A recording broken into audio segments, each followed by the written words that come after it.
እንደዚህ አይነት ቅሌታም ዶክተር እንዴት ቤቴ እንድትገባ ፈቅድላታለሁ አልክ? ከዚህ ሁሉ ነገር በኋላ እዚህ መቆየትሽ አስፈላጊ አይደለም። አሁን አብርሃምን ነፃ የምናወጣበት መረጃ አግኝተናል።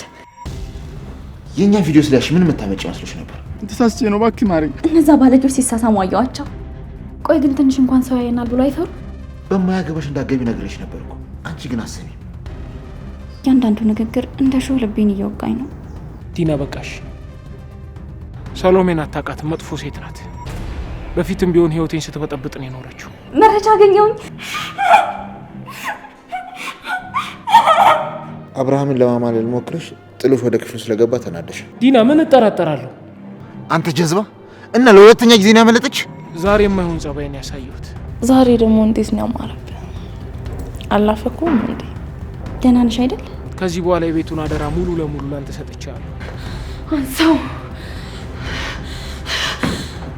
ማርዳም ወደ ቤቷ ትመለሳለች። ማርዳ የትም ብትሄጂ አታመልጭኝም። አገርሽ ብትገቢ እንኳን ማንቁርትሽን ይዤ ነው ማመጣሽ። የትም ይባልጉና ያዙኝ ልቀቁኝ ይላሉ።